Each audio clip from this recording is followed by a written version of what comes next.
Hi guys, Rebecca here, and today we're doing a video on volcanoes of Ecuador and the Galapagos Islands.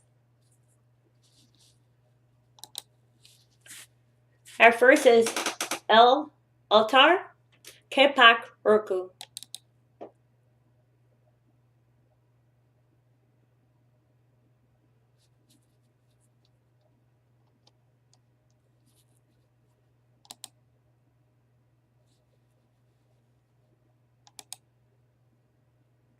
This name means great, important, magnificent. Urku Mountain, Sublime Mountain, is a large stratovolcano of Pliocene age. With a caldera breach to the west, Inca legends report that the top of the altar collapsed after 7 years of activity in about 1460, but the caldera is considered to be much older than this by geologists.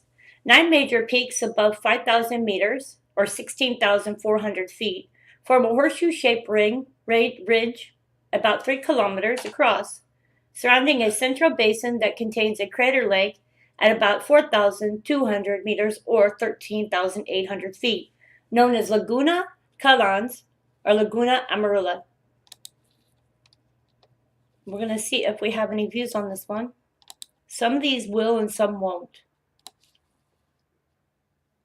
So it looks as though we do have 2 here. So we're going to go to this one here. Actually, we have 3 or 4 because there's a few over in here.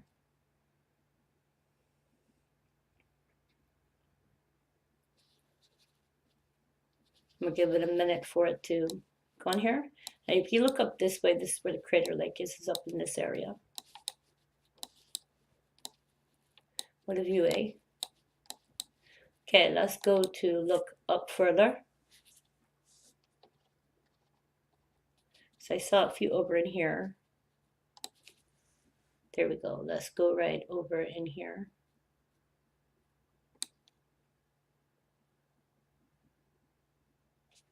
And this is Laguna Amarilla. Check this out.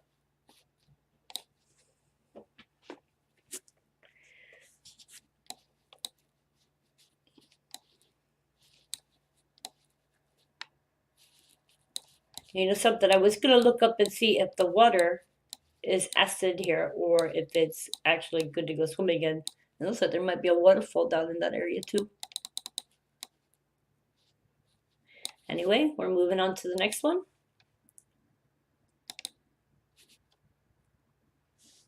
Our next one is Antisana.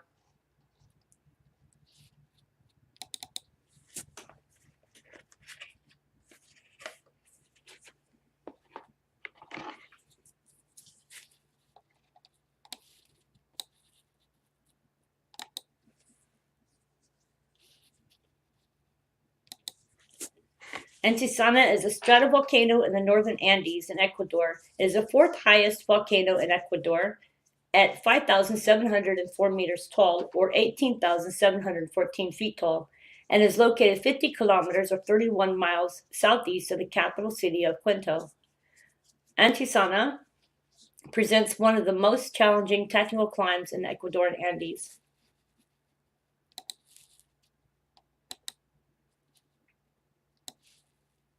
I'm going to see somebody's been all the way to the top here.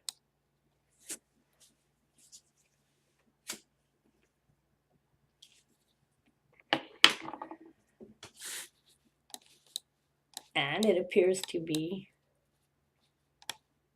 check out this mountain. There's volcanoes over that way too. This area up here tends to be not at the top of the mountain. Okay. So let's try again. Oops, done 3D. That one is over here, but I don't think that's the right picture for there.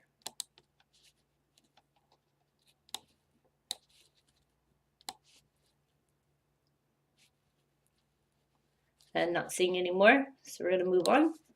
Our next one is Atacozo.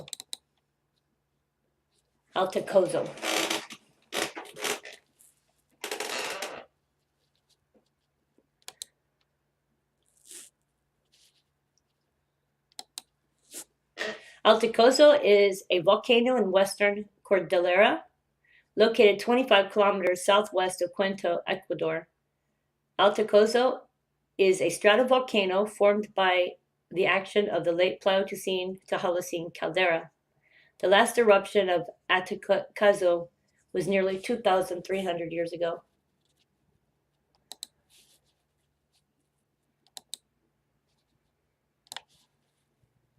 We do have some views over here, so we're going to go over here.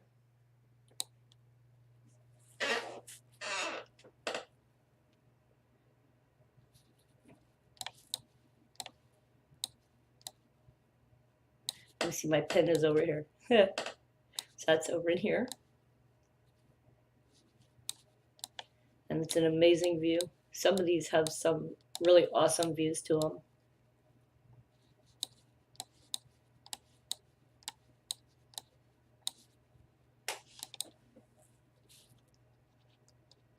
And let's see, there was one more. I don't see it there. Okay, here's the other one, is over here on the rim.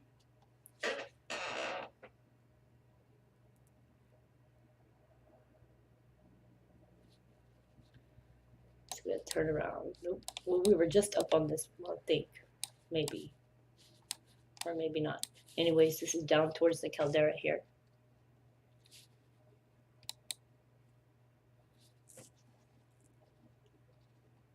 And moving on to the next one, which is Carajazo.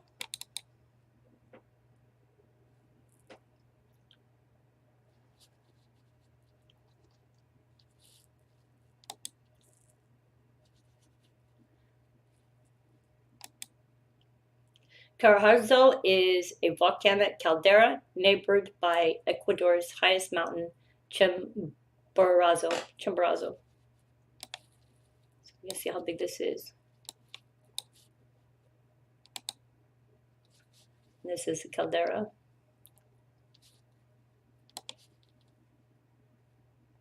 We have some views from this side, so we'll go to this one first.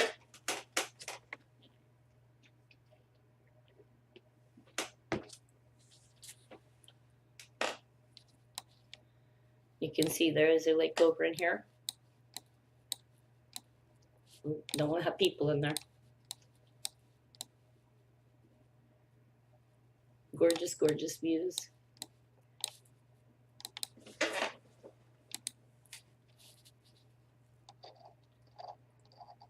Let me see, we did that one, so we'll see about the other one.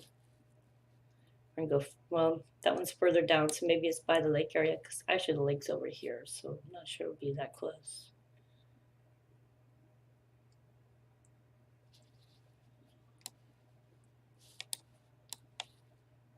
Wow. Somebody's tenting. This is to give you an idea of what the areas look like and the rocks in those areas.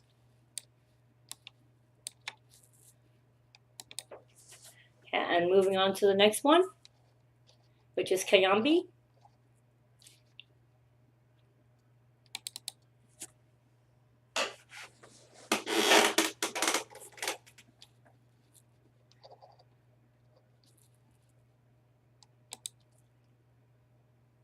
And this is Volcan Cayambe or Nevado de Cayambe.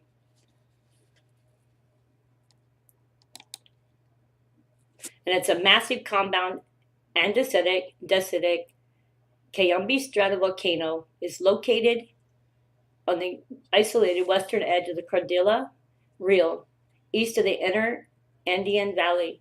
The 5,790-meter high volcano, whose southern flank lies astride the Ecuador, is capped by extensive glaciers, which descended to 40,200 meters on the eastern Amazonian side. The modern Nevado Cayambe volcano, constructed to the east of the older Pleistocene volcano complexes, contained two summit lava domes located 1.5 kilometers apart, the western of which is the highest. Several other lava domes on the upper flanks have been the sources of pyroclastic flows that reach the lower flanks of the volcano. A prominent Holocene pyroclastic cone on the lower eastern flank, La Virgin, fed thick andesitic lava flows that traveled about 10 kilometers to the east. Nevado Cayambe was recently discovered to have produced frequent explosive eruptions during the Holocene beginning about 4,000 years ago, and to have had a single historical eruption during 1785 to 1786.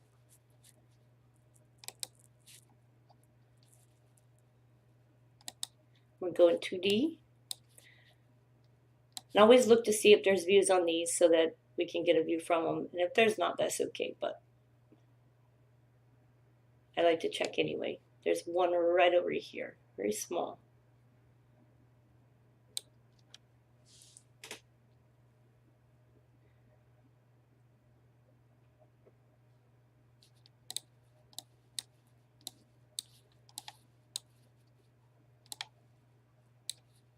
And it looks like it may be too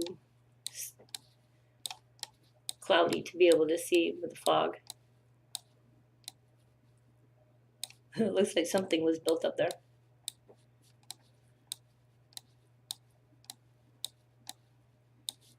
Okay, and moving on to the next one, which is Chicana.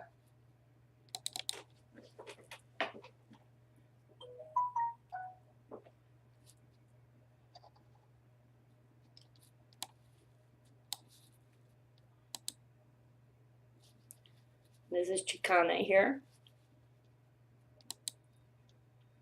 Chicana is a large 32-kilometer long, 18 to 24-kilometer wide caldera that has erupted in historical times. It forms one of the largest rhyolitic centers in the northern Andes, with major eruptions over the past 240,000, 180,000, and 160,000 years ago, and has an andesitic rhyolitic volcanism, with dacic lava flows continuing into historical times. Lava domes were also constructed in the Holocene. Chicana is located 30 kilometers from Quito, and the largest Antisana volcano is constructed to the southeast.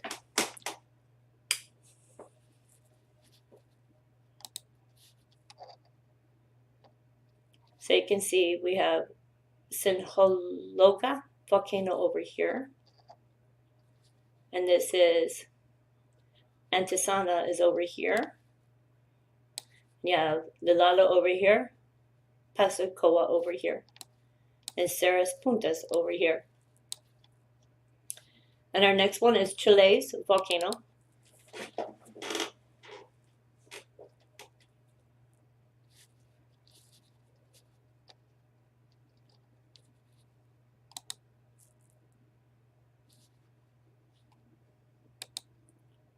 Chile's is a volcano on the border of Colombia and Ecuador. It lies 3 kilometers or 2 miles southeast of volcano Cerro Negro de Mayascar, and the two peaks are considered part of the same Chile's Cerro Negro volcanic complex.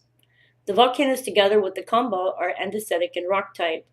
A 1936 eruption reported by the Colombian government agency, Ingemina's, may have been from the Ecuadorian volcano Reventador. Otherwise, the volcano has not erupted for about 160,000 years. It is a volcanic complex. It includes both the Pleistocene Chiles and the Cerro Negro de Mayascar, stratovolcanoes astride the Colombian-Ecuador border. Cerro Negro has a caldera open to the west, with the andesitic and dacic lava flows of possible Holocene age, and solfataras on the shore of the smaller crater lake. An eruption reported in 1936 may have been from Reventador, and you can see that in the catalog of active volcanoes of the world. The higher glacial covered summit of the Chiles, about 4 kilometers east-southeast of Cerro Negro, last erupted about 160,000 years ago, but it has a caldera open to the north with hot springs and active hydrothermal system on its eastern flank. And this is Cerro Negro de Mayascar is over here. And we'll see if we have any views for this one. And we do not. And so we'll be moving on to our next one, which is Chimborazo.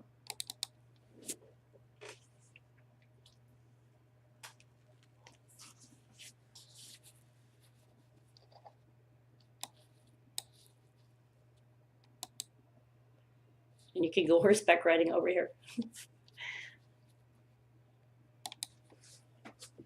And this is currently an inactive stratovolcano in the Cordillera, occidental range of the Andes.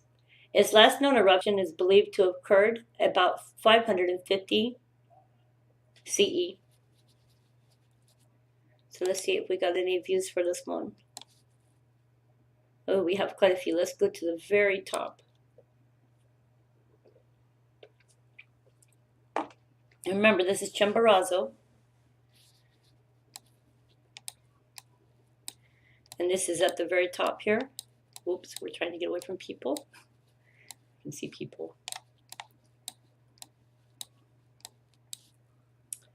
Now we'll go on to our next one.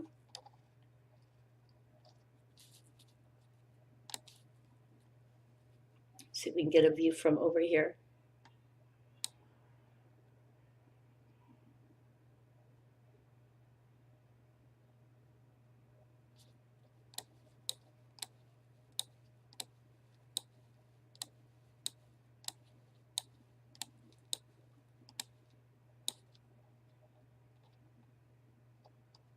You see interesting rocks on here. And moving on to our next volcano, which is Corazon.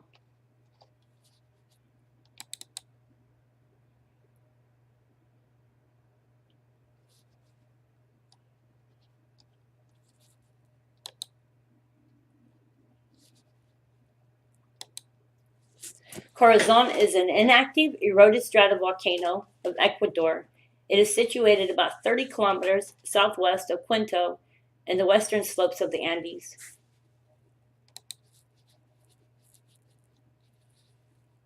You can tell Machachi is over here, so that's a town over this way. Let's see if we have any views for this one. We have one.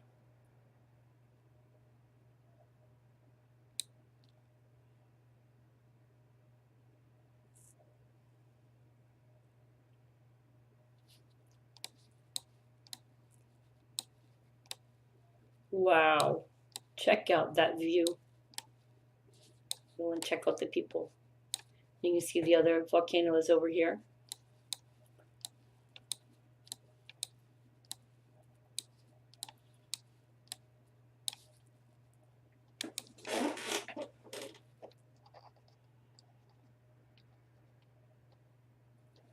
And moving on to the next one, which is Cotacachi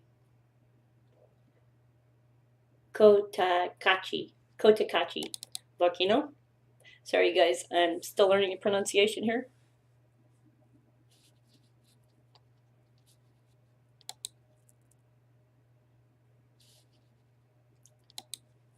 Cotacachi is a dormant volcano in the western Cordillera of the northern Ecuadorian Andes, in the west of Imbabaru province, above the city of Cotacachi.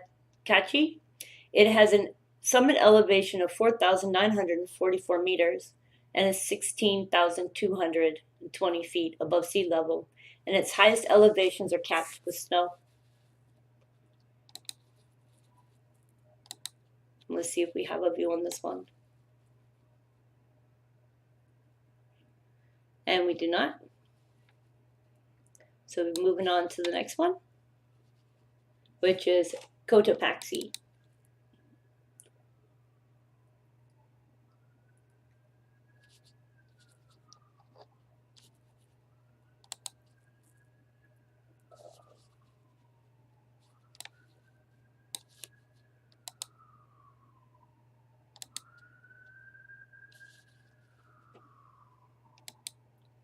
Cotopaxi is an active stratovolcano in the Andes Mountains, located in Latacunga canton of the Cotopaxi province, about 50 kilometers or 31 miles south of Quito, and 33 or 21 miles northwest of the city of Latacunga, Ecuador, in South America.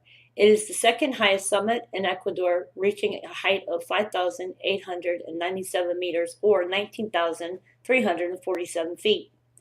It is one of the world's highest volcanoes.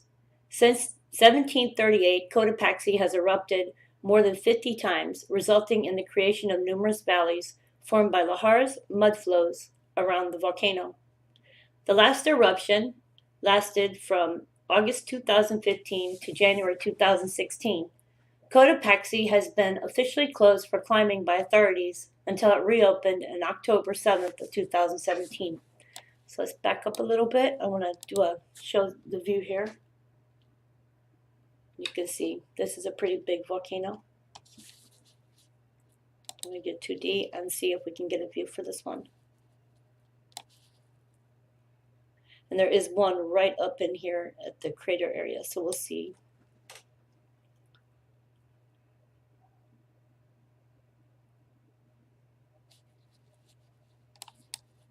Not realize you can get cars up in there. Wow. I don't think. Yeah, you get cars up in there. Okay. So let's back up and we'll do this. See if we can get some other views here. So we got one. So we have another one over here.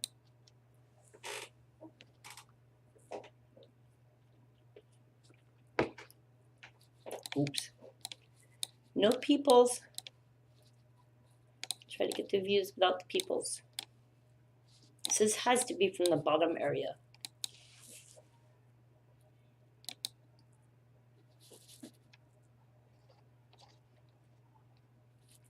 Okay, you guys, and we're going to move on to the next one, which is Kukoka.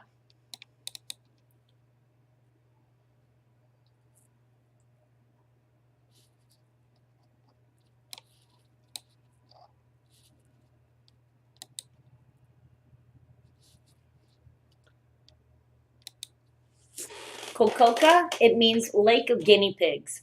It was given this name due to the guinea pig shape of the largest island in the middle of the lagoon. It is 3 kilometers or 2 miles wide caldera and crater lake at the foot of Cotachi volcano in the Cordillera Occidental of the Ecuadorian Andes. The caldera was created by a massive eruption about 3,100 years ago that generated about 5 cubic kilometers or 6.54 billion cubic yards of pyroclastic flow and covered the surrounding area in volcanic ash up to 20 kilometers or 8 inches deep. 20 centimeters or 8 inches deep. The volcano has been dormant since that time. In combination with other eruptions from the nearby Mbarburo, Mohanda, Katachi, and Kayambi, Kayoka, is responsible for the fertile soil of the Otavalo Valley. The Cocacha Lake, a crater lake within the Cocacha caldera, contains 4 dacitic lava domes, which form 2 steep forested islands. Yarovoy, the smaller, and Teodora Wolf, the larger. People are prohibited on both. The rim of the caldera is extremely steep, so steep in fact that the accumulation of sediment is insufficient for most hydrophyte vegetation. An older lava dome from the Pleistocene forms part of the eastern rim. The lake, which is 200 meters or 656 feet deep at its deepest point, is likely alkaline and contains little life. It has no known outlet. Okay, and let's see if we can get a view from the ground.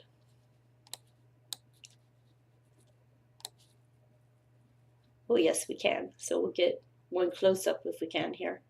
Actually, it shows there's one on the island, so let's see.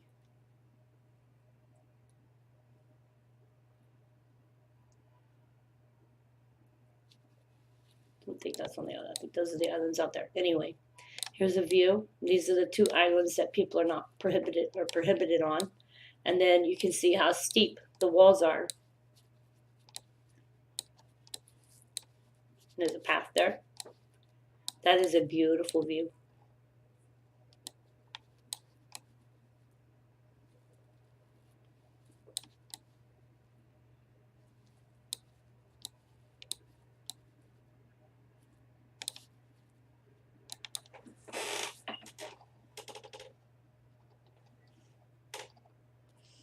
And now we're moving on to the next one, which is Pusan.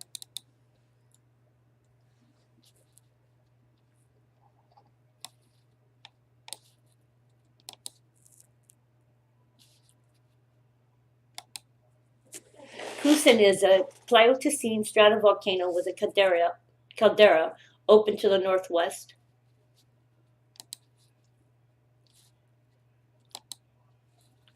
And we may have a view in this area. We have one, but it's not by the caldera itself. Oh, wait, there's one up on top.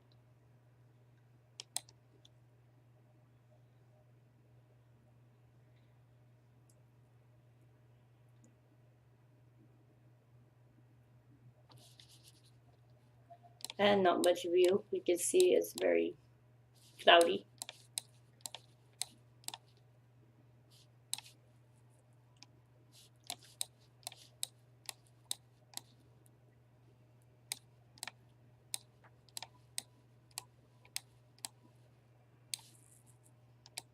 And we're moving on to the next one,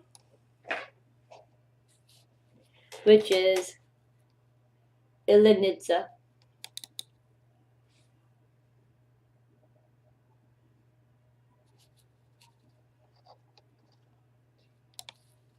And they call it Ilinitsa, sir.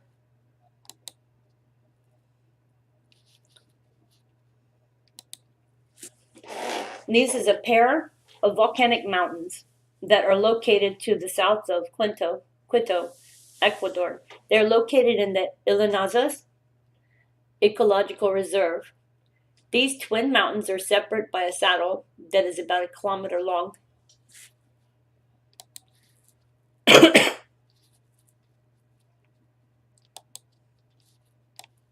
Let's see if we have any views on this one.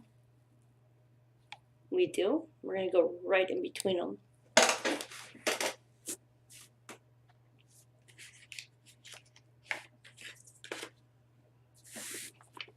So this will be one over here, and then the other is over here. But trying to keep people out of the view. Check out these rocks.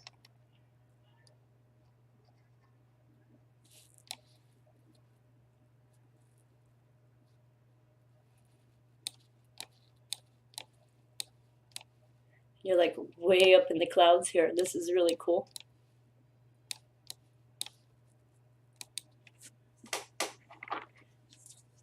So we can get another view from another one. Okay, so we're going to go, there was one over here, so we'll go up here.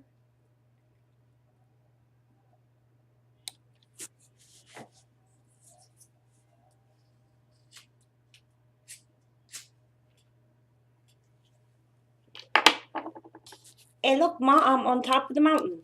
Okay. Oops, what's that? That's interesting. It's a cross up here. That's really cool.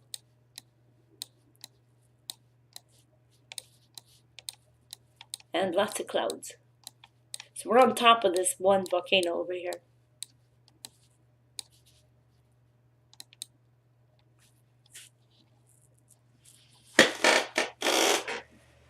All right, we're moving on to the next one, which is Mbaburu volcano.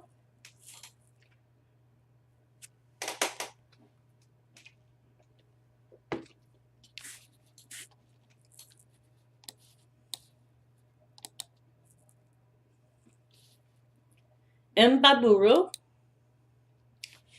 is a volcano that rises to the north above scenic Laguna de San Pablo in the Interdian Valley, about 60 kilometers north of Quito. The main edifice, Teta Mbaburu, or it means Father Mbaburu, forms the summit, with Harmi Mbaburu, which means Mbaburu's son, forming a lateral lava dome complex on the southwest flank. Activity at the Pleistocene Mbaburu edifice constructed a large andesitic stratovolcano and ended prior to 43,000 years ago with a major collapse that produced a debris avalanche that traveled 16 kilometers north. Subsequent growth of the Mbaburu II stratovolcano continued at least into the early Holocene and typically consisted of growth and collapse of large volume of dacitic lava domes. A major eruption about 25,000 years ago produced a debris avalanche and possible lateral blast and was followed by growth of the Harami Mbaburu lava dome. Historical reports of eruptions consist of only mud flows and rock slides. So you can see Cerro, Mbaburu, and Mbaburu. So we're going to do a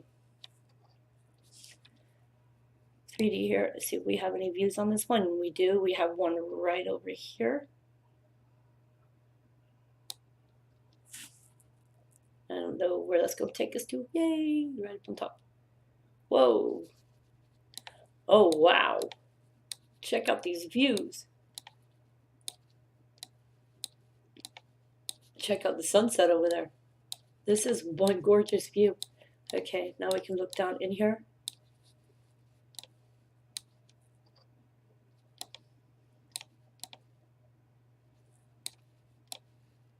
Check out the rocks up here.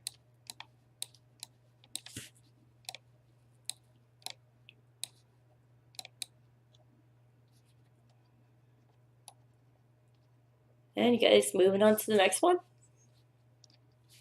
which is lictoscoria cones.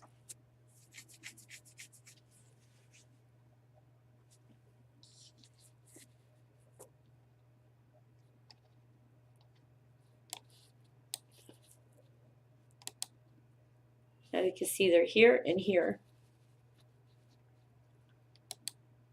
Here. The lictoscoria cones lie along the Rio Chambo, about 25 kilometers southeast of the city of Riobamba, and just north of the town of Licto.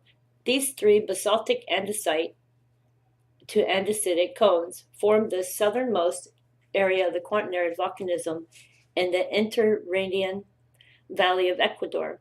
The basaltic andesite Cerro Tutalabug at 3,336 meters is the highest of the cones and rises 3 kilometers northwest of the town of Licto.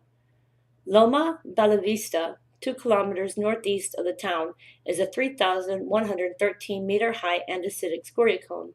A third cone, Licto, is a basaltic andesite composition. The group was considered to be a late Pleistocene or Holocene age, based on the relatively youthful morphology of the cones. So, get a look here. This is Licto over here. Let's see if we have any views for these. We have one from the top of this one. This one here is Licto.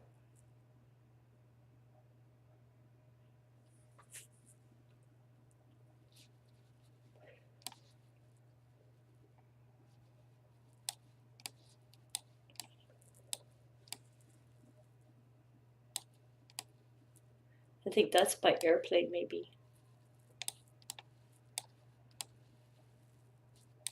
Wow, really cool.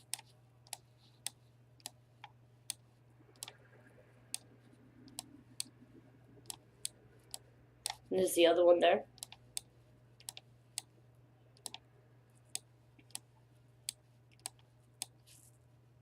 How cool is that? Okay, guys, and moving on to the next one, which is Mojanda or Mohanda.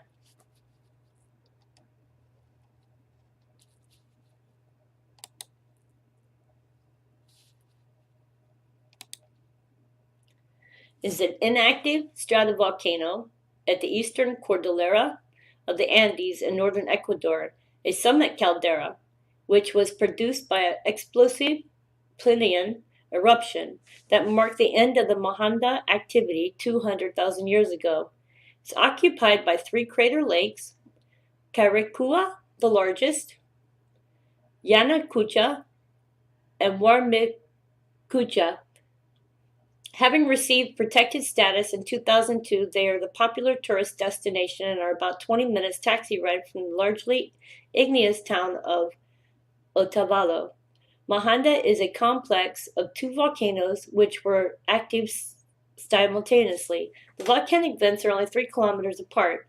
The other volcano, which produced at least 2 Plinian eruptions of its own, is known as Fuya Fuya. Fuya Fuya partially collapsed around 165,000 years ago, creating a large caldera to the west. A new volcanic cone and other lava domes subsequently extruded inside the caldera, probably during late Pliocene.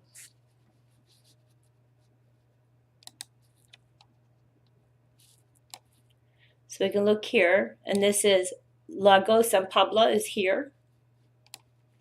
Then you have another lake, which is here. So there's 1, 2, 3. And this is Pichincha is here. And then you have Laguna Chiquita here. And this is Pichinchacha is here. Now we're moving on to Pasacoa.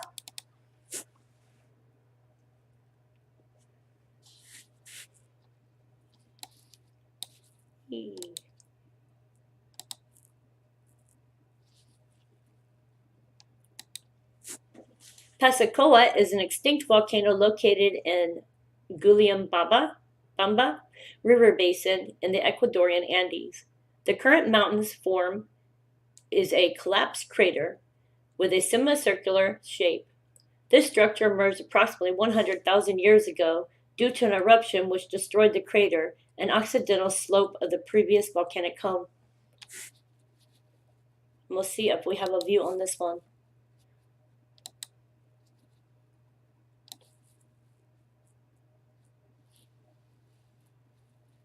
And we do not.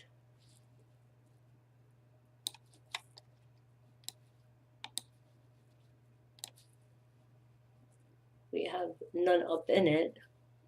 Wait, we have 1 or 2 here. Okay, now we're on 1. Right, we'll go right here. Maybe look up to the top.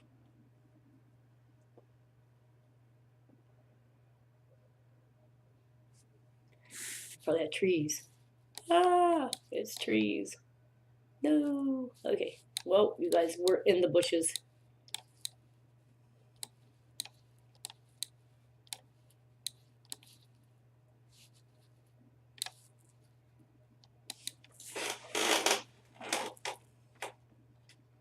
And moving on to the next one, which is Pinchacha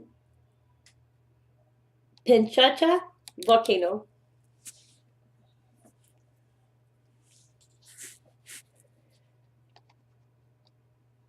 Pichincha.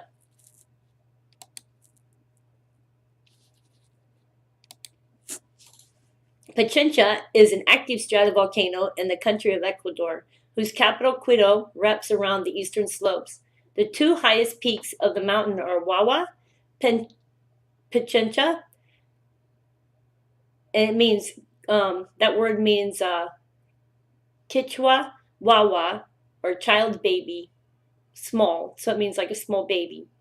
The active caldera is in Wawa Pinchacha on the western side of the mountains. So this is Volcan Pinchacha here. And I'm going to see if we have any views. And we have 1 right here. So we're going to go down in this area here. And we have some up there too. But this is the little caldera over here.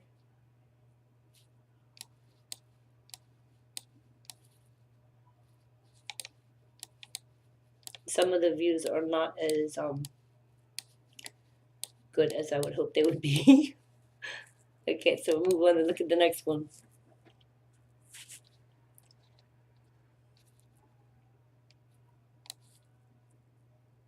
We only had 1 in there.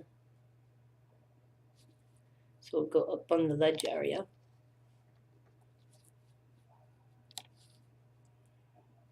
Wait, we have 1 right here. So we'll go right in here.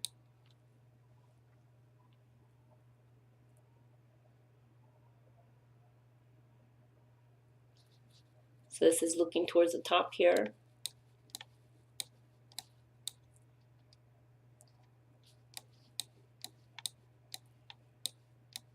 And still some gorgeous views, even though we're not getting the whole view. This is awesome.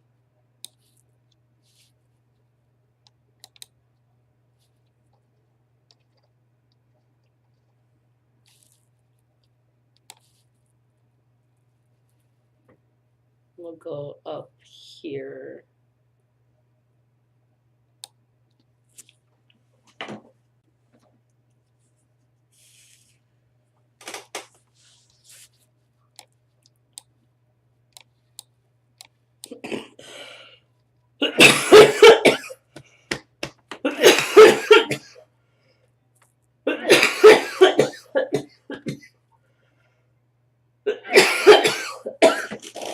Sorry, you guys, I'm still getting over this whooping cough. Okay, so here we go. We're up in the mountains and on top of this volcano. You can see it's really cloudy up here.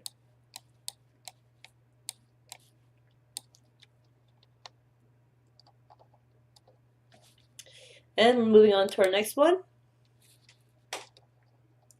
which is Palulalaga.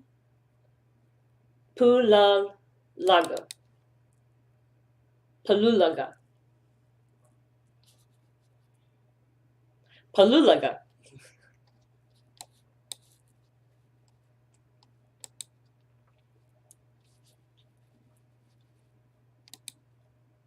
And Palulaga is a relatively low forested volcano immediately north of the equator.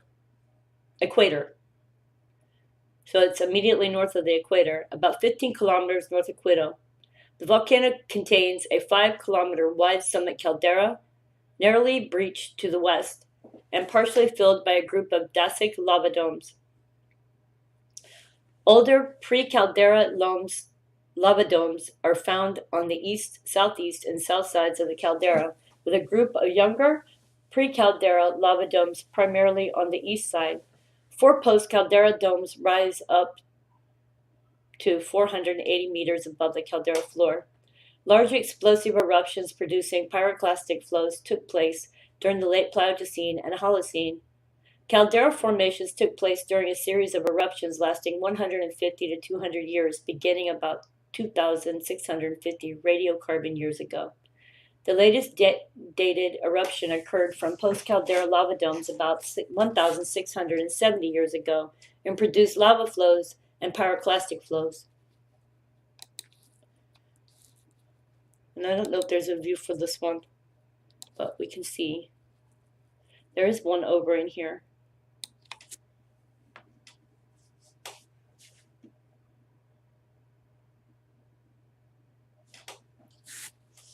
So we look this way, oops, past the people. You can see there's some over there. And then up here.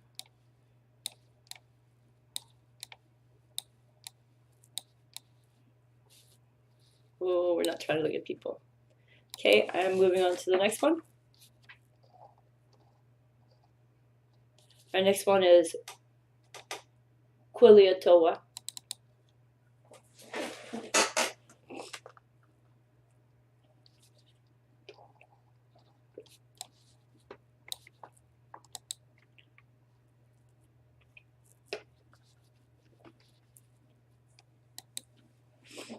And Quiliatoa is a truncated dacic cone that is westernmost of the Ecuador Andean mountains volcanoes.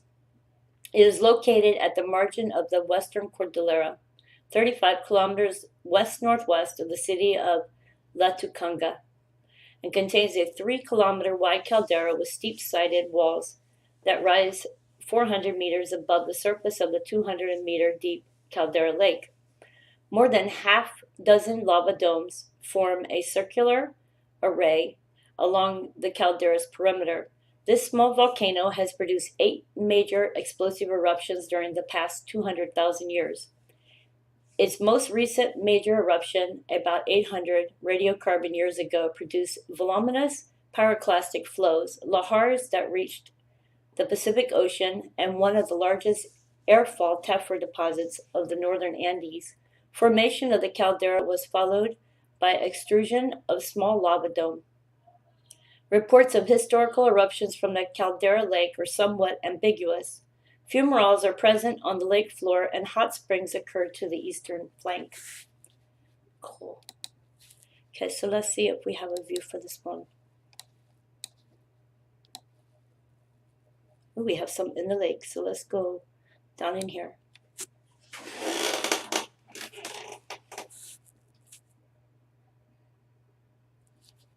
Wow, that is so pretty. Talk about natural beauty. This is gorgeous.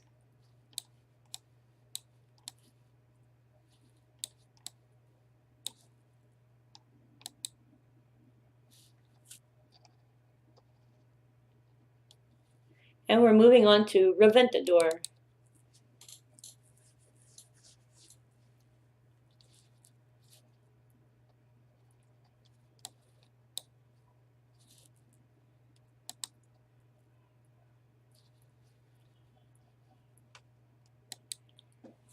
Reventador is an active stratovolcano which lies in the eastern Andes of Ecuador. It lies in a remote area of the national park of the same name, which is Spanish for exploder or ripper.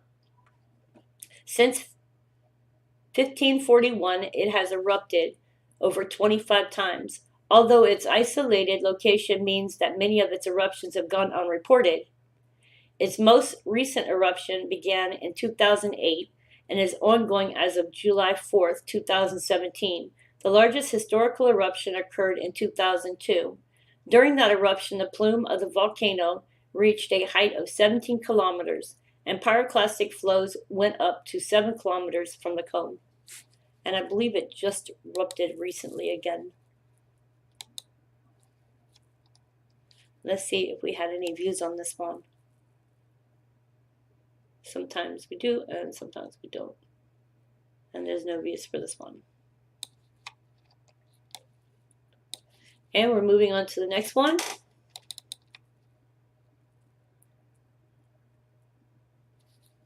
Which is Rumanahui.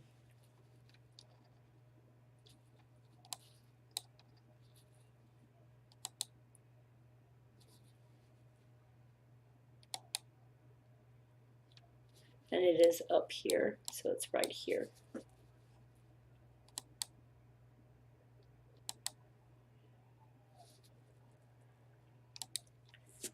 Cerro Rumanahui is a dormant, heavily eroded stratovolcano, 4,721 meters above sea level, situated in the Andes Mountains, 40 kilometers south of Quito, Ecuador. It is overshadowed by its famous neighbor, Cotopaxi.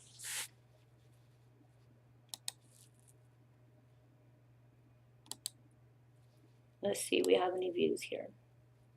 Yep, we have one right up here.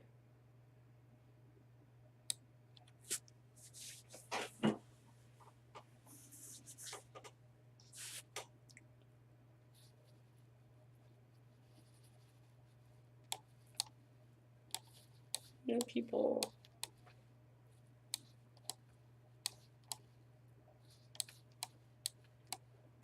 And moving on to the next one. Sangay.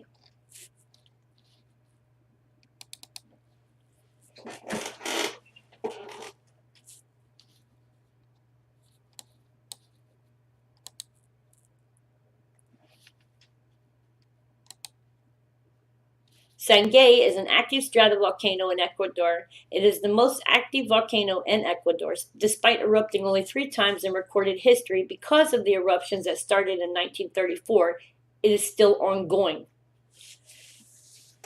It exhibits mostly Strombolian activity. Geologically, Sangay marks the southern boundary of the northern volcanic zone, and its position is straddling 2 major pieces of crust accounts for its high level of activity. Sangay's approximately 500,000-year-old history is one of instability. 2 previous versions of the mountain were destroyed, and massive flank collapses, evidence of which still litters its surroundings today. Wow. Sometimes we have a view, so let's see if we have any. Chris, nope. Nope, not on this one. And moving on to the next one, which is Sinchologua volcano. Sinchologua.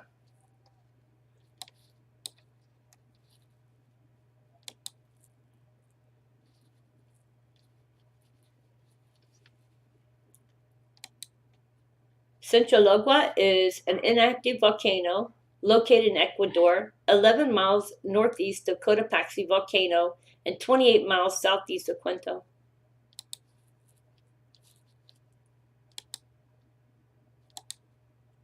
Oops. Hit the wrong button. Let's see if we have any views for this one. Nope. And we're moving on to Sochi.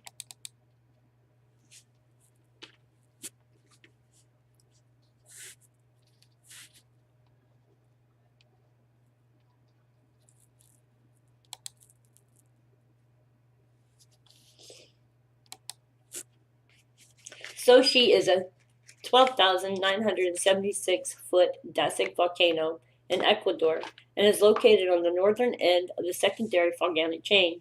Constructed on the Paleozoic substratum, it contains an eastwards opening caldera in the summit region. A large eruption in 6,650 BCE generated ashfall into Colombia and 2 lava domes in the caldera. The ash and Lapil Fall is about a meter thick in the Interdian Valley and its neighboring cordilleras, and most likely represented a long-lasting obstacle for human population.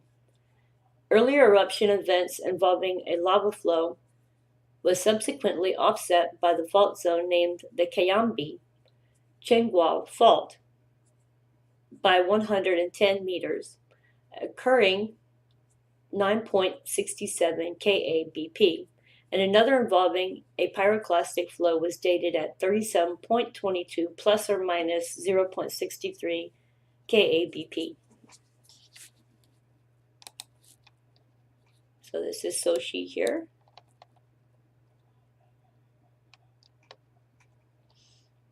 And moving on to the next one, which is Samako.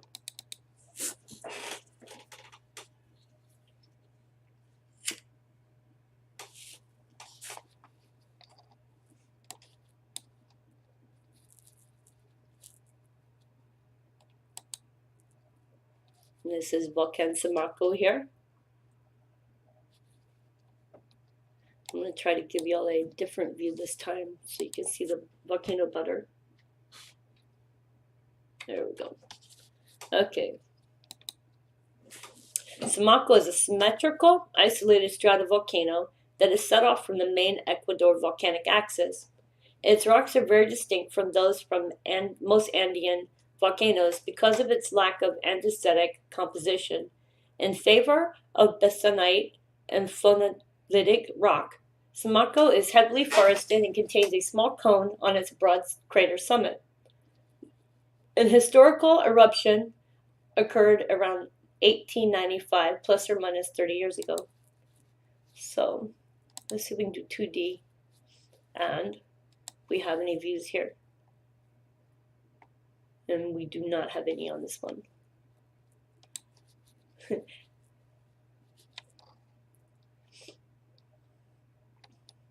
And moving on to the next one, which is Tungurahua.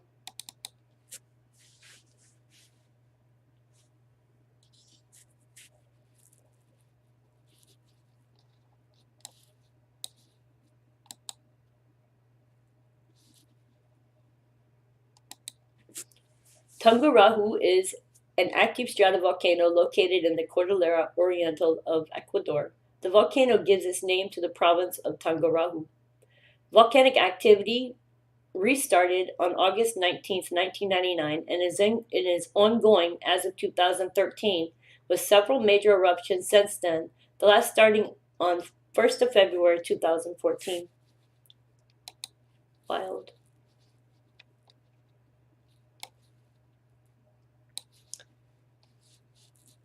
Let's see something. Maybe I can go over here and see it. So we could come over here and maybe look that way and see it.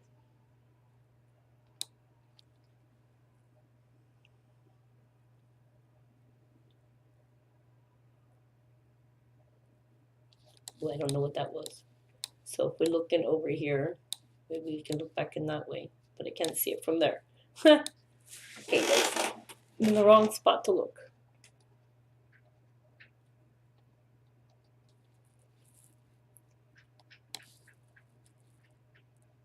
Oh, we have one up here on top. Haha, awesome. I didn't even notice it until now. Holy cool. Yay! Alright, now we're up on top. So I can look straight up. Y'all can see this is huge.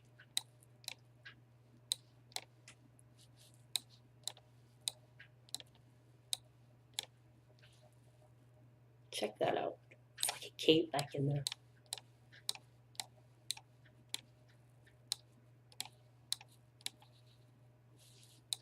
Gorgeous views, you guys.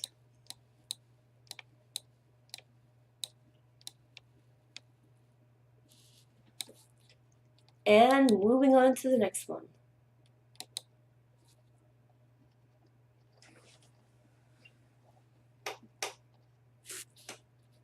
Our next one is Yanarku.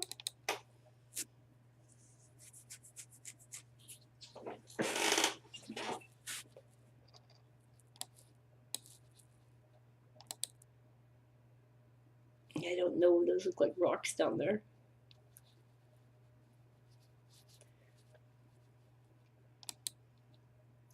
Yanarku is a volcano in Ecuador. It consists of two Pleistocene lava domes, reaching a maximum elevation of 14,897 feet, and are of andesitic composition and older Pliocene volcanics.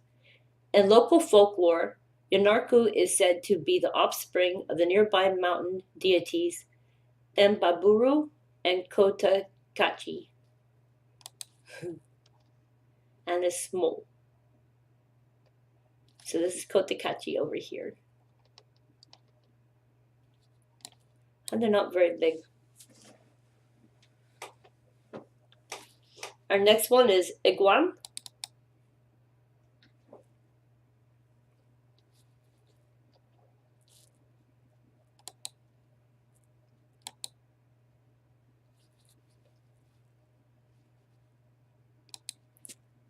Iguan is a Pleistocene stratovolcano with an avalanche caldera open to the west-northwest. So this is the caldera area here.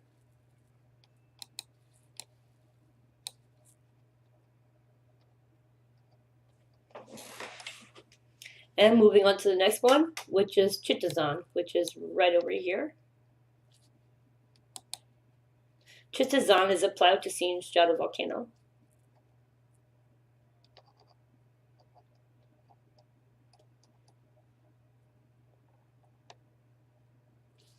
And our next one is Chapitan.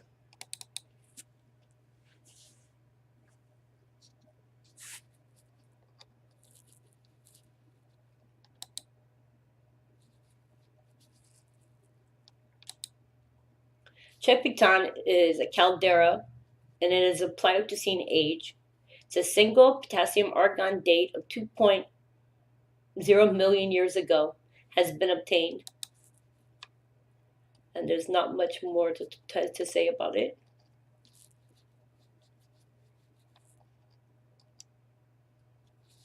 And our next one is Palavo.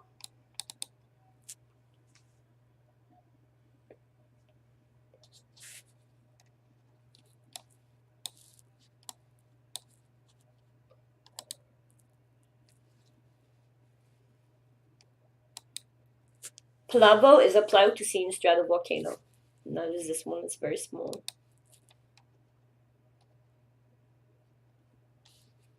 Our next one is Castagua.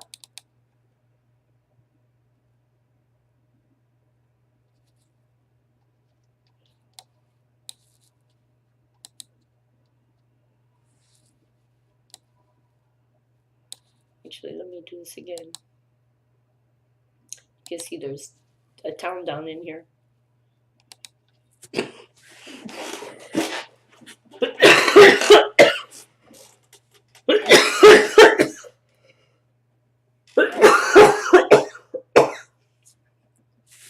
Castigua is a Pliocene stratovolcano with a caldera containing lava domes southwest of Pululugaga, Pululugawa, P-U-U-L-A-G-U-A volcano. Pululaga. Okay, anyway, we're going to see if we have any views here. As we can see that there is towns and stuff down in here. We have one. So let's go down in here.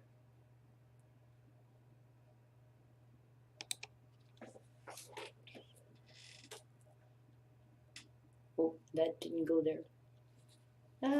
Let's do it 2D. See if we can get that one in there. Didn't go there. Okay, so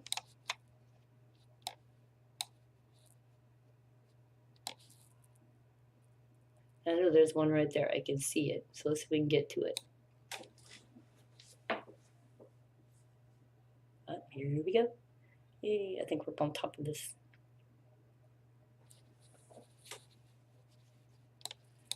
So we're on top, but we're looking at bushes. Yay, okay. And this looks down into the caldera area, and you can see that there is town down in here.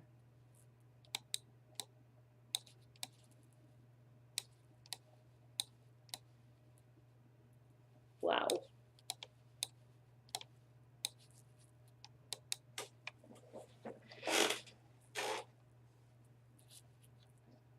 That is amazing. And moving on to the next one, which is Elelo.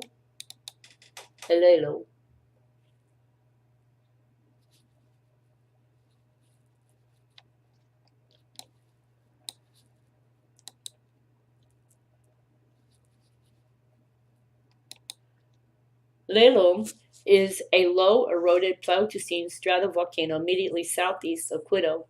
A single potassium argon date of 1.62 plus or minus 0.16 million years ago has been obtained.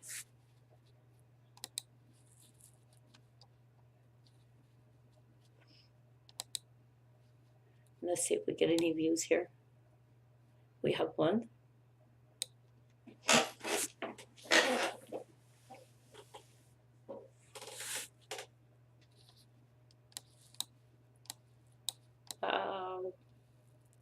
You can see town over here. No people. This is amazing.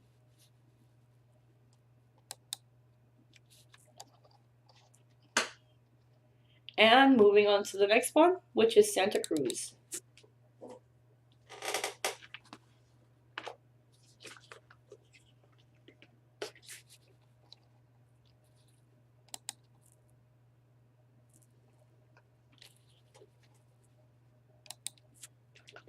Santa Cruz is a small stratovolcano of the Pleistocene age with a caldera opening to the north.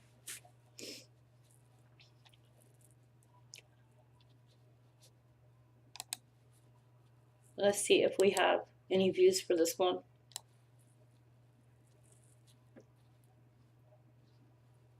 And we don't appear to have any. And moving on to the next one. This one is Putzalagua.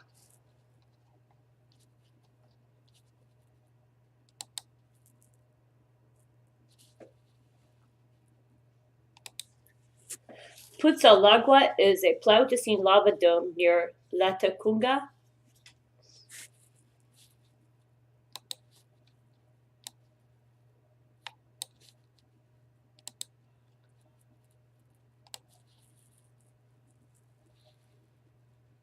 And there's no views for this one either.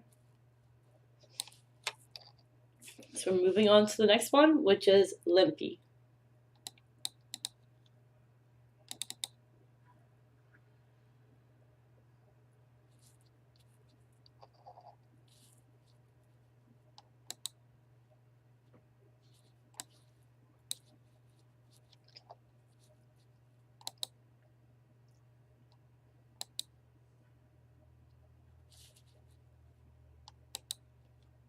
Limpy is a small late Pleistocene stratovolcano northeast of Tunguruha volcano.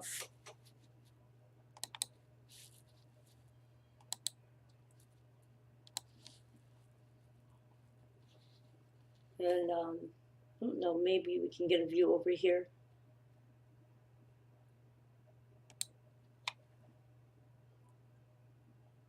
This looks like a lake area, maybe. Maybe we can look back over this way and you can see it's back there.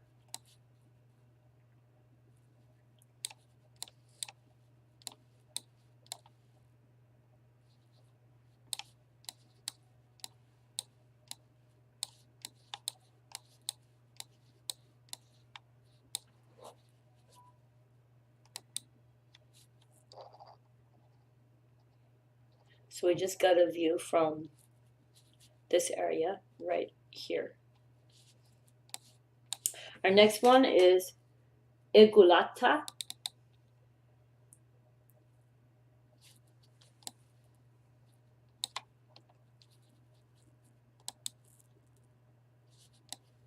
Sorry, you guys, some of the views on here are not going to be so great based on the fact that there's not been a whole lot of pictures taken from those areas.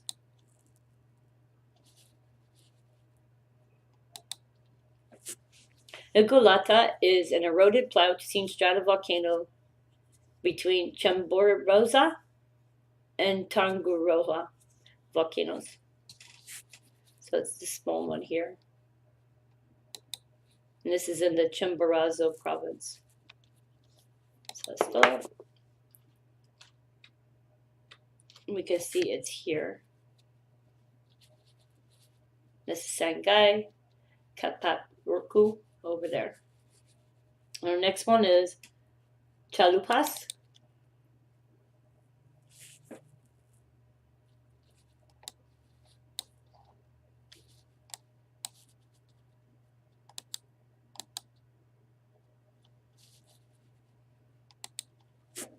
Chalupas is an 18-kilometer wide Pleistocene.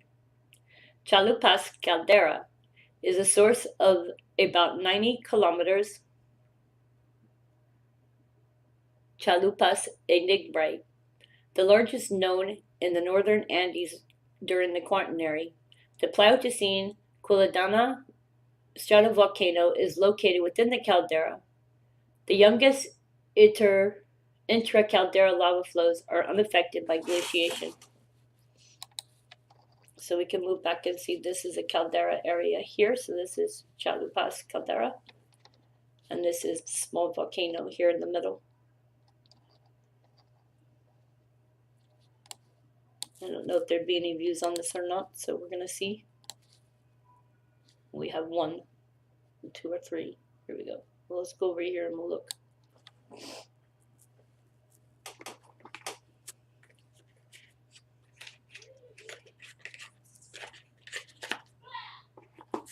So let's look over this way. And we can see that that small volcano is over, the cinder cone area is over here. And this is the caldera, so we're in the caldera. And we have volcano over here. And then these pictures are stitched together there. Isn't that gorgeous? Check that out. Ooh.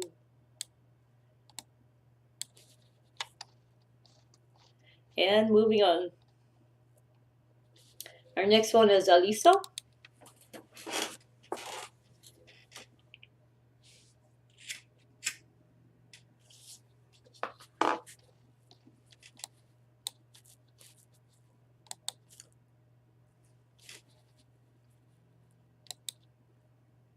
Aliso is a newly discovered volcanic complex that lies at the eastern foot of the Ecuadorian Andes, east of Antisana volcano and southwest of the town of Biaza.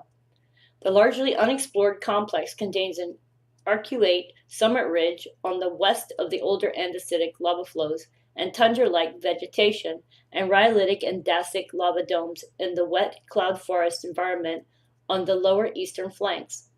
The Pumayaca center on the southeast flank contains several lava domes along the north-northeast axis parallel to the Andean thrust fault system. Metamorphically,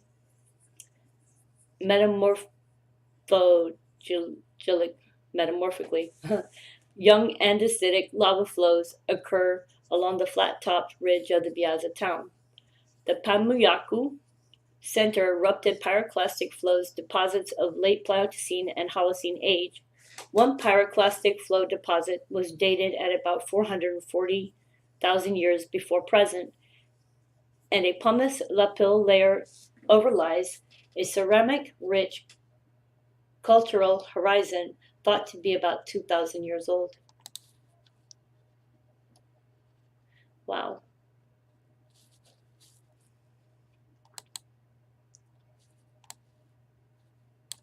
Amazing.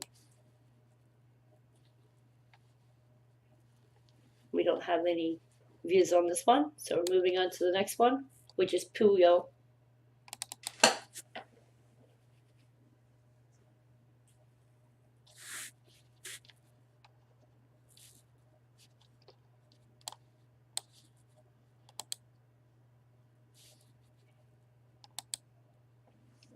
Puyo is a series of 9 scoria cones northeast of Puyo, are aligned along a northwest-southeast fissure. We don't have the best views on this one, so it would be a volcanic field. We do have one here. Let me see if I can get it in here.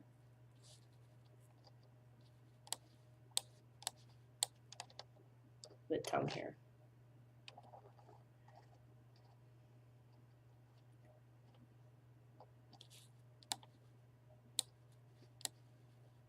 And moving on to the next one, which is Segatoa.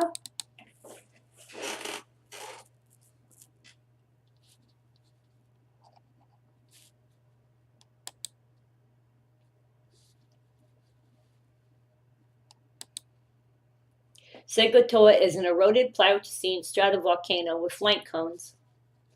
So this is the stratovolcano, and then you can see the cones are over in here.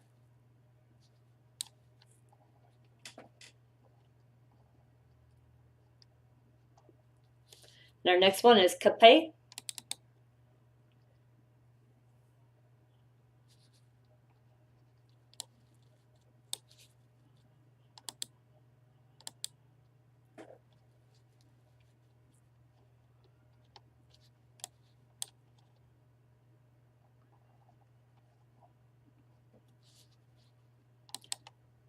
Capay is a group of tuff cones and lava cones of Pleistocene age. It is located southwest of Chimborazo volcano.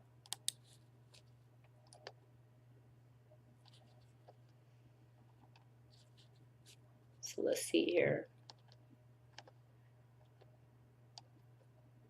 This is lichen over here.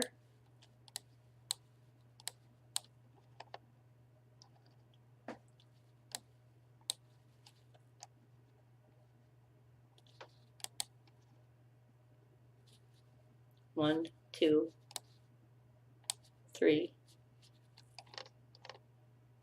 There's one here.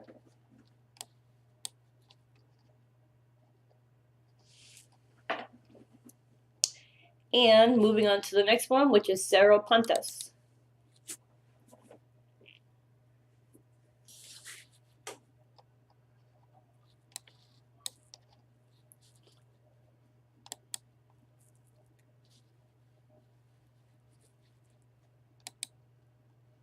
Cerro Puntas is a Pleistocene stratovolcano with an avalanche caldera opening to the west.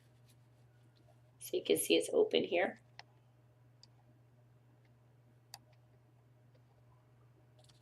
And here. Which way is west? And moving on to the next one, which is Pambarmarca.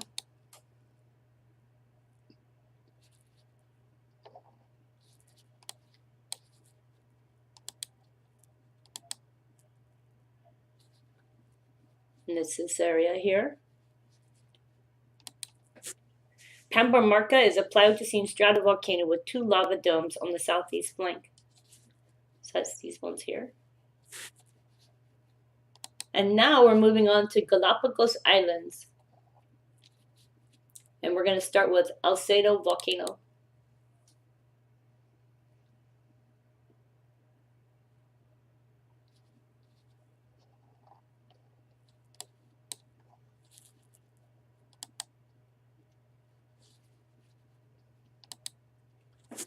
This is one of the 6 coalescing shield volcanoes that make up Isabella Island in the Galapagos. The remote location of the volcano has meant that even the most recent eruptions in 1993 was not recorded until 2 years later. It is also the only volcano in the Galapagos to have erupted rhyolite and basaltic lava. Can you imagine 2 years until they would know that it was recorded? And let's see if we have a view for this one. We do. We can go up here on the rim area.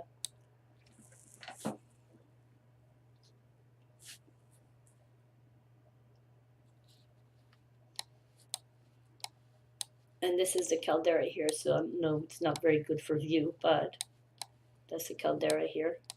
Let's see if we can get a different view that might be better.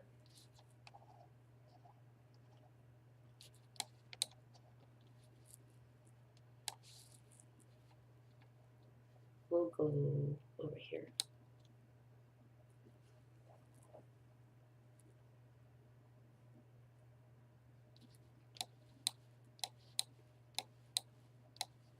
And not much better, but anyways, it gives you an idea.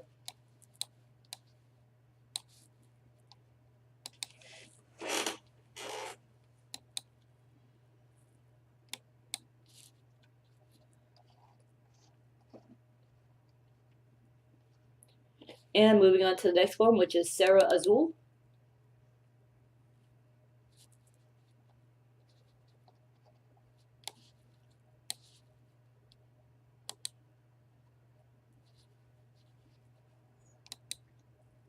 Serra Azul is a shield volcano on the southwestern part of Isabella Island in the Galapagos Islands at a height of 1,689 meters or 5,541 feet.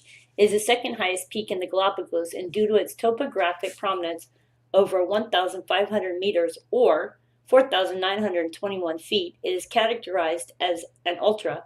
The volcano is one of the most active in the Galapagos, with the last eruption between May and June 2008. Check this out. I wonder if there's a view down in here. Let's look and see if we can find one.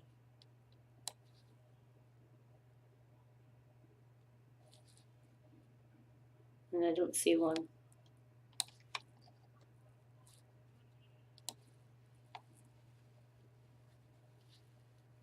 No, there isn't one on that, but that is like totally cool.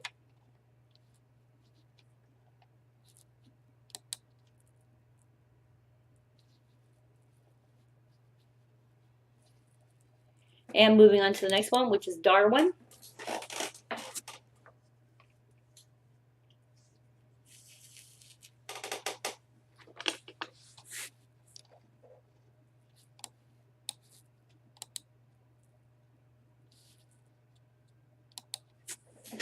Darwin is named after a known naturalist, and it contains a symmetrical 5-kilometer wide, 200-meter deep summit caldera whose floor is nearly covered by youthful lava flows. A broad terrace occupies the southwest part of the caldera. Fresh-looking unvegetated lava flows descend all flanks and reach both the eastern and western coasts. The most recent summit activity produced several small lava flows from the vents on the east caldera floor and northeast and southeast caldera rims. Radial fissures descend the flanks, and one reaches beyond its base to the southwest coast and cuts Tugas Tough Cone.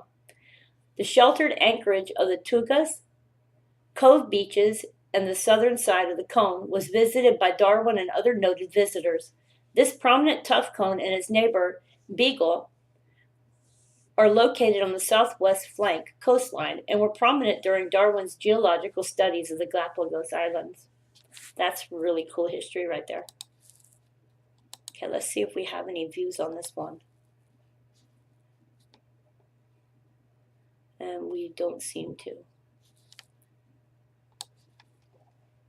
Moving on to the next one, which is Ecuador volcano.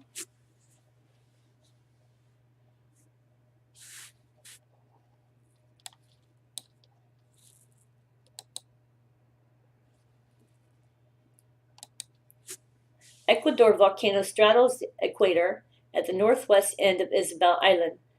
The western side of the volcano, the smallest of the 6 shield volcanoes on Isabela, is broadly breached by edifice collapse, and youthful lava flows cover much of the caldera floor. 2 large pyroclastic cones are along the coast, so you can see them here and here. And several chains of splatter cones and small scoria cones cross the caldera floor. So you can see them here.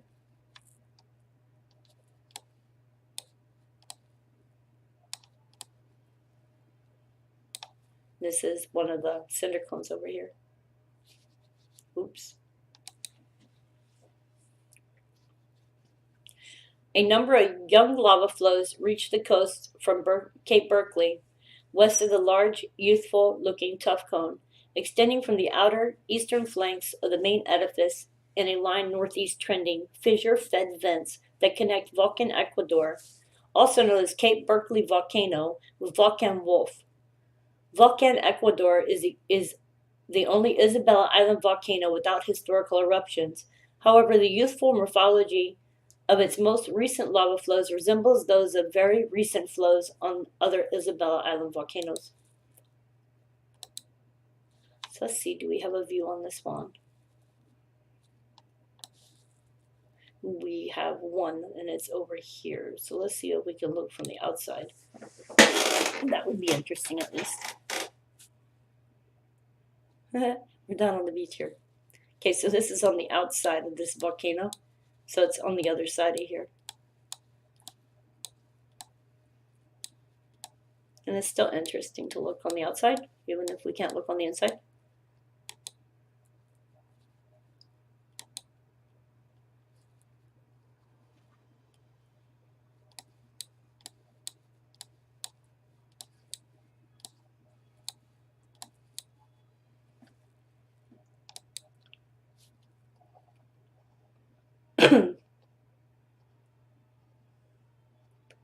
And moving on to the next one, which is Fernandina Island.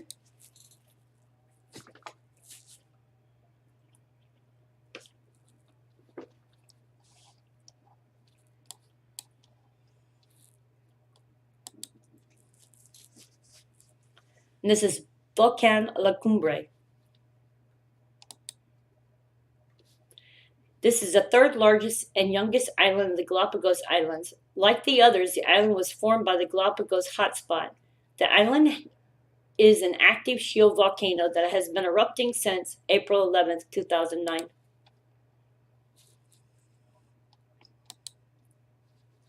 Let's see, we don't have any views here or not. Nope.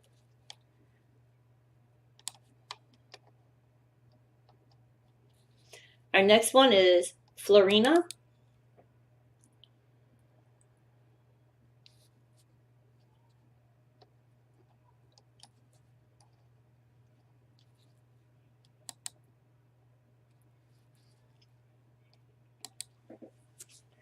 The low-shield volcano of Florina Island, also known as Charles Island or Santa Maria Island, is densely covered with cinder cones. A 5-kilometer wide caldera at the center of the island has an irregular floor. Several young lava flows were considered to have been as young as a few thousand or even a few centuries old based on their youthful morphology. But a surface exposure age of 26 plus or minus 7 Ka was obtained on the youngest flow. An 1813 eruption attributed to Florina in the catalog of active volcanoes of the world, and is considered to have actually occurred at Sierra Negra volcano on Isabela Island. The most conspicuous of the cinder cones on the island is Cerro de Paja, which rises 335 meters above its surroundings. It fed a massive Pahoho lava flow, perhaps the youngest on Florina, that reached the southwest coast over a broad 6.5-kilometer area. So we'll see if we can get a good look here. Wonder if there's a view. You see houses down in there, so maybe. Well, we can come here and look.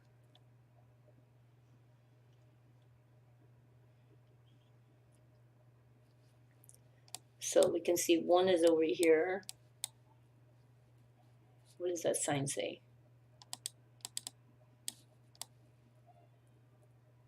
And I can't tell. We can see another over there. And the largest looks behind us.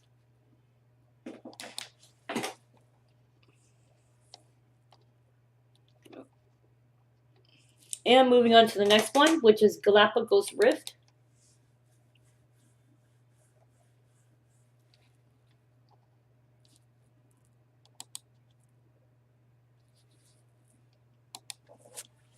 Galapagos Rift is an oceanic spreading ridge between the Cocos Plate to the north and the Nazca Plate to the south.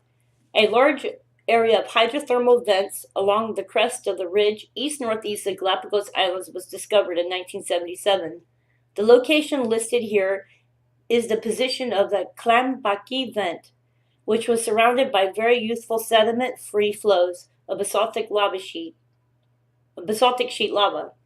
This position is at the northern limit of the location error circle for a 1972 earthquake swarm, and only a few kilometers south of the concurrent fish kill that may have been associated with extrusion of these young flows. Morphology of the flows suggests that they were less than 5 years old. The Galapagos Rift at this point consists of a small rift valley 3 to 4 kilometers wide with walls 200 to 250 meters high. A large axial ridge formed by youngest sediment-free lava flows rises about 20 meters above the valley floor, flanked by older marginal ridges. A 2002 expedition discovered evidence for new lava flows covering markers and placed in 1990. So that's really interesting. Our next one is Genovesa Island.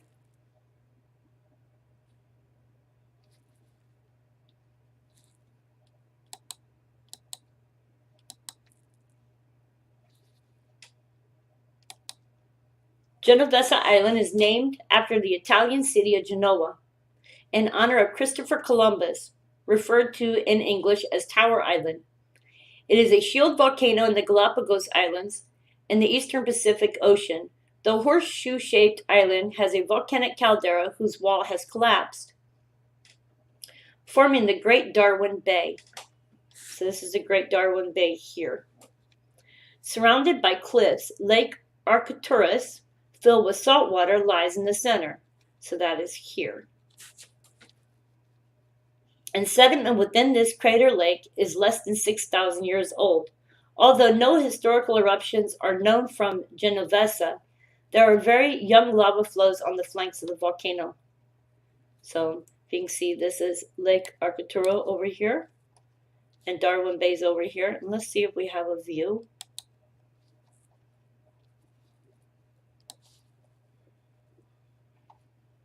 We have some here, so let's go on the beach area.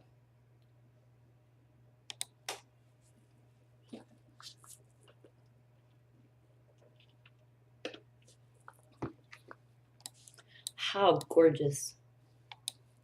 Wow. Cactus! Oh, ouch. And some little birds up here. Is that gorgeous or what? And the water looks clear. Wow. Love it. That is so pretty. So let's go look at our next one. I saw another one over in here.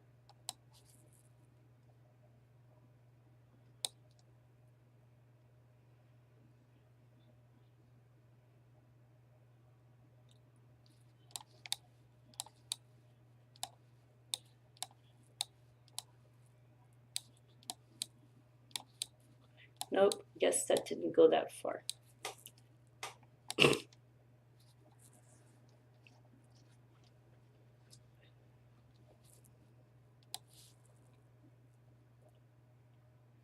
Okay, and now we're on to our next one, which is Machena Island.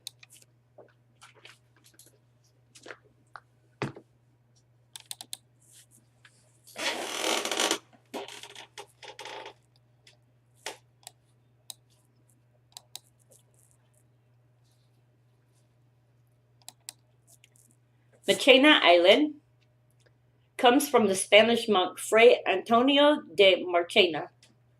Marchena has a caldera. The caldera is roughly elliptical and measures 7 by 6 kilometers or 4 by 4 miles. Within the range of the caldera sizes of the large western volcanoes. Marchena's caldera is unusual, however, in that it has been almost completely filled with young lavas, some of which has spilled over and down the sides. The oldest lava pools go back 50,000 years. Okay, so let's see if we can get a closer look.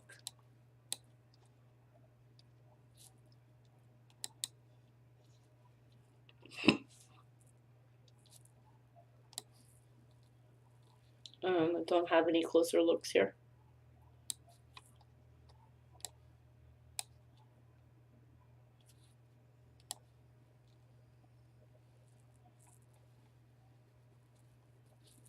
And none. So now we're moving on to the next one, which is Penta Island.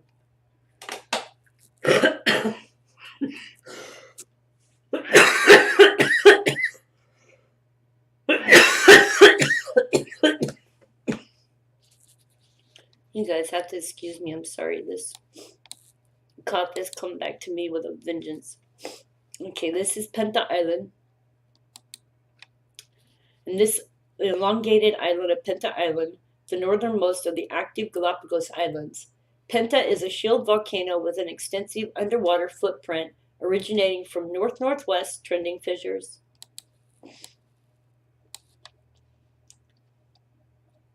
And the next one is San Cristobal Island.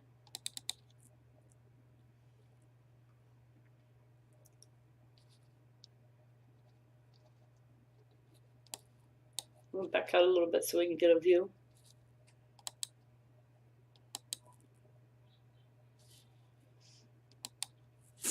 San Cristobal Island is composed of 3 or 4 fused volcanoes, all extinct. So let's see if we have any views on this. We do. We have a few. So let's go over here. We'll see what we can see.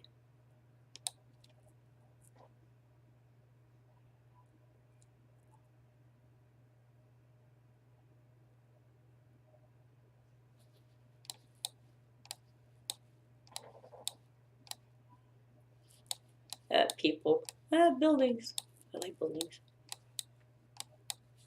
Okay, so it looks like people live out here. Let's see if we can find a different view. I'm trying to find...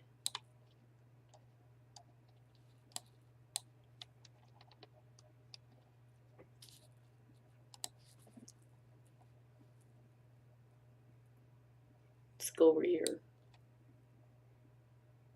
Trying to find something to show the views of this island. Okay. So the view here, the small lake here.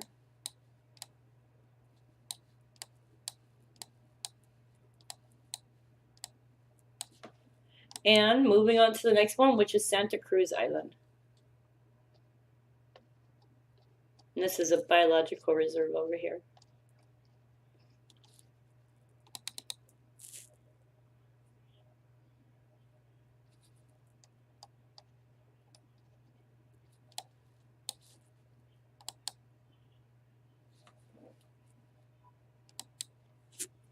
Santa Cruz Island is a large dormant volcano. It is estimated that the last eruption occurred around 1.5 million years ago. There is a gigantic lava tunnel that is over 2,000 meters long on the island that many tourists visit and walk through. As a testimony to its volcanic history, There are two big holes formed by the collapse of magma chamber, Los Gelomos, or the Twins, named after the Holy Cross. Its English name was given after a British vessel, HMS Indefatigable. Okay, so let's see if we can find the areas that are walked through. Maybe we can find them. I don't know. Okay, so let's see here.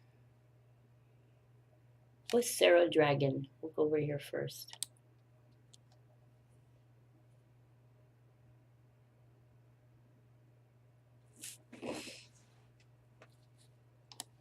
So you can see the volcano over here.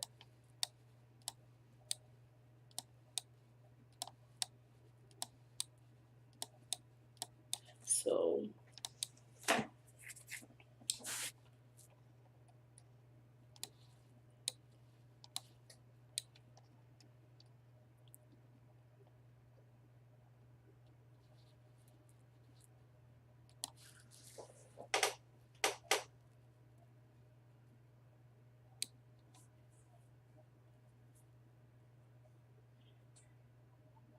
this is Porta Ayora over here.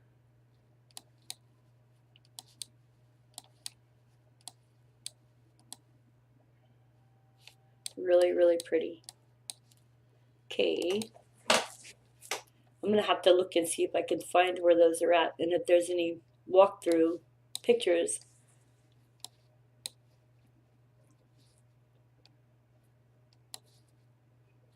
For the cone, because that would be kind of cool to walk through that. This is it. Maybe? No.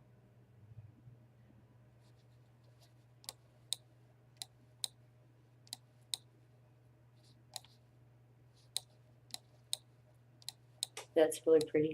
There's a lot here. Anyway, we're moving on to the next island.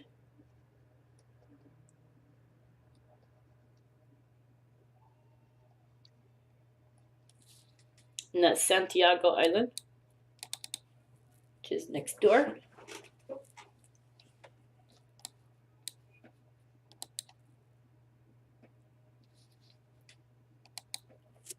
Santiago Island consists of two overlapping volcanoes, has an area of 585 square kilometers or 226 square miles, and a maximum altitude of 907 meters, which is 2,976 feet, atop a northwestern shield volcano.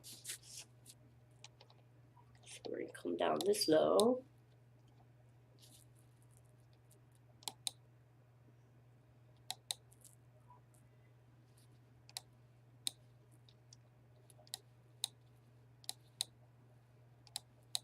I'm going to go look over the island.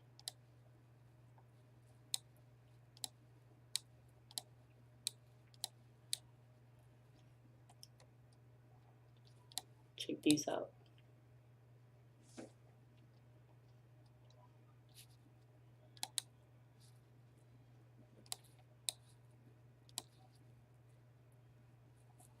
And we have a view over here.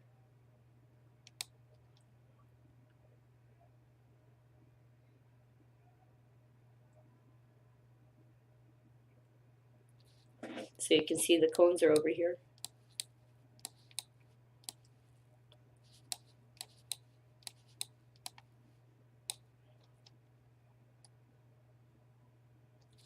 And moving on to the next one.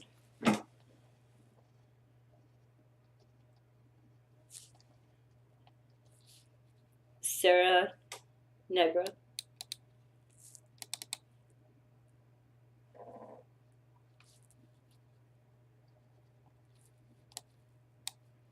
This is Volcan Santo Tomas.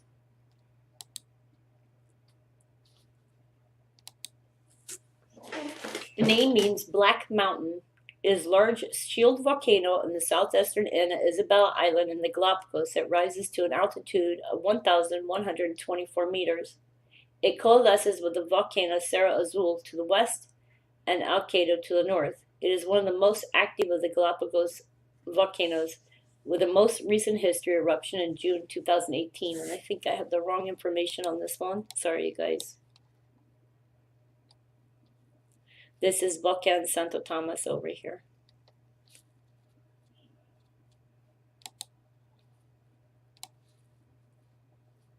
And we do have a view on this one. I don't know why that place map has that name. Sorry. I made a mistake on that one. Check this out. Tell me that isn't beautiful.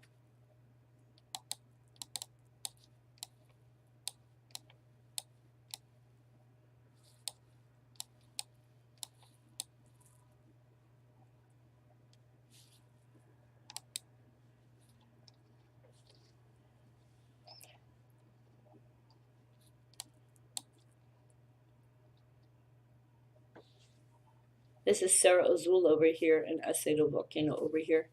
Our next one is Volcan Wolf.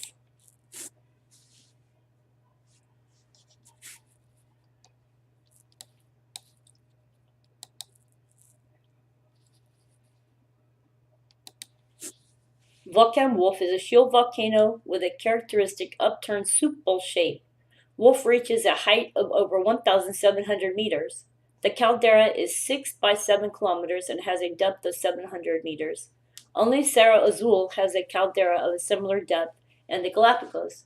Following the last eruption, there was collapses in the caldera, causing its stepped appearance. Wolf has a very steep slopes, reaching 35 degrees in places, making access difficult. The first historical eruption in the Galapagos was recorded for this volcano in 1797. A further 10 eruptions have been recorded since then, the last being on May 25, 2015. Eruptions prior to 1797 have been dated from analysis of surface exposures. The newest lavas are on the eastern and southern sides as well as within this caldera.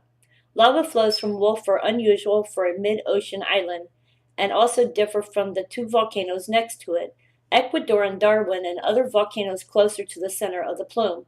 The lavas from Wolf are similar to those erupted from the Galapagos, spreading center a mid-ocean ridge over 200 kilometers away, which may be due to interaction between the plume, which is centered on the Fernandina and the upper mantle. So let's see if we have any views on this one.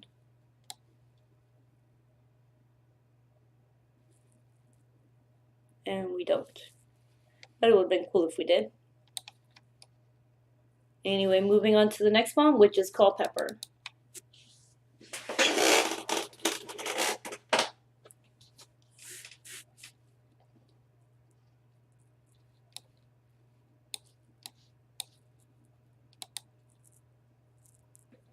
And this is Darwin's Arc over here. Culpeper Island, also known as Darwin's Island, which is here.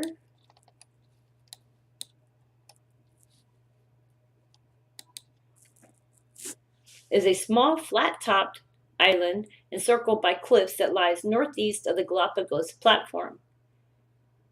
A single magnetic measurement indicates an age of 0.72 million years ago. So let's do this since we're looking at the background here. So we can see all the rifts go downward. So we can tell it's at sea level.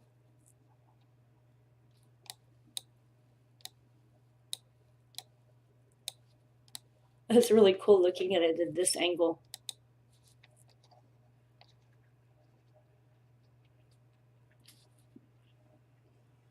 And moving on to the next one, which is Windman.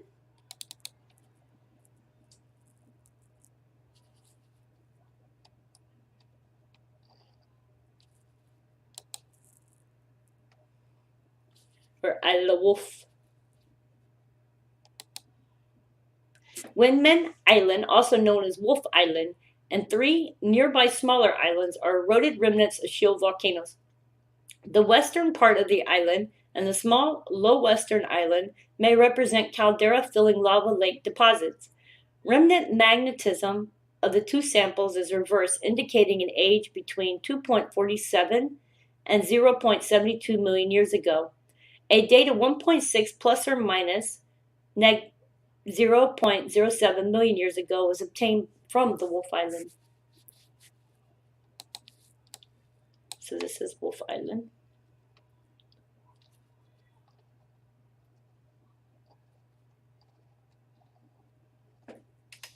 And our next one is Roca Redonda.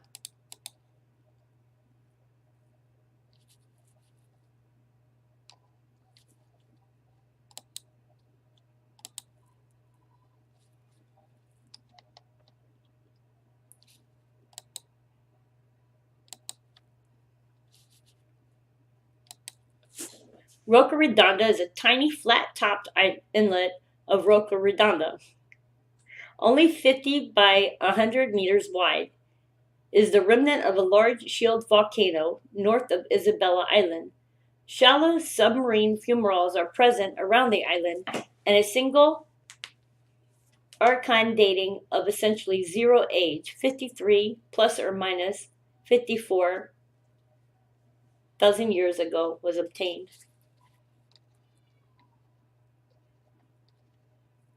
That's like cool.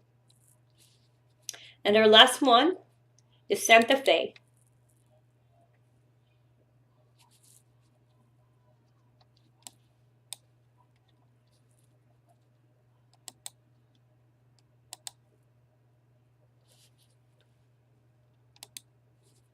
Santa Fe Island consists of a faulted remnant of Pleistocene shield volcano, capped by numerous cinder cones. Potassium argon dates range from 3.9 to 0.72 million years ago. Fumarolic activity was observed in 1970, but not in 1984. Okay, you guys, please stay tuned for my next video. Please give us a like, subscribe, check below the video for links, and I will be posting this map, the KMLs for these areas, on my website. Thank you guys. God bless and have a nice day.